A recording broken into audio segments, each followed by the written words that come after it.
Chris Brophy, musically obsessed. Chris Brophy, musically obsessed with vinyl CDs and cassettes. Chris Brophy, musically obsessed. Oh yeah! Okay, I'm going to show you 5 of my favorite instrumentals. And, one question I always think about when I hear an instrumental is that, did the band intend it to be an instrumental from the start? Or could they just not think of lyrics? I'm sure that there's probably stories for both sides of those, because I know certain bands go into it knowing that that's going to be an instrumental, but I always wonder that. So here we go, 5 instrumentals. The first one, and these are in no particular order. The first one I want to talk about is Black Mountainside, off of Zeppelin's first record. Not my favorite Led Zeppelin album, but I love the acoustic nature of that song. And Jimmy Page just has a way about his playing. And that was what was really cool about Led Zeppelin, is that not only could they rock out, but then they could also do sort of this acoustic number that kind of almost has this vibe of like you're running through the English countryside.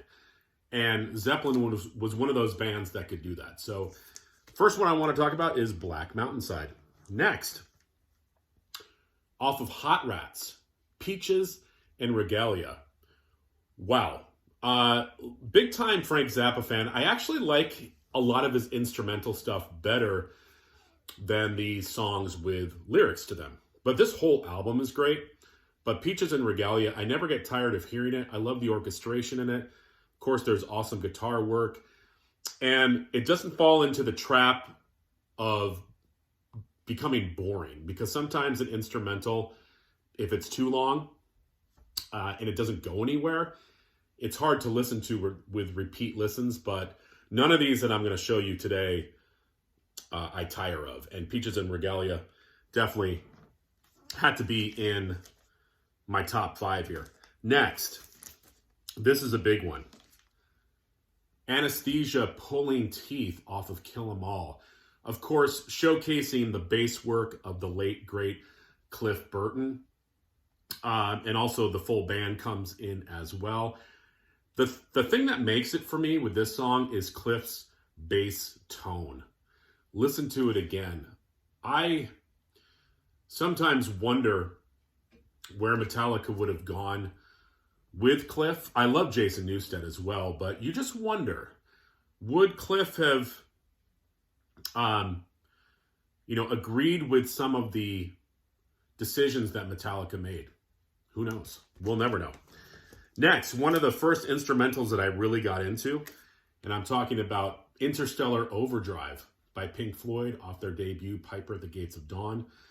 Just psychedelic magic with a cool little guitar riff. Breaks into, like I said, just psychedelic craziness. And then, of course, it comes back to that guitar lick. One of the first Pink Floyd songs I ever heard, and one of my favorite instrumentals. And lastly, I'm going to end with a banger here. Off of Black Flag, Slip It In, I'm going with the song Obliteration. Greg Ginn's guitar work, the swirling, jazzy, crazy guitar work. It's just got this sleaziness to it. And again, I wonder sometimes if there were supposed to be lyrics to it.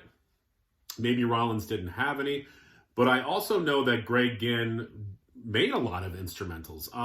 The album In My Head was supposed to be an all-instrumental album, and then Rollins ended up putting lyrics to it. So I wouldn't be surprised if Obliteration was always an instrumental, but there you go.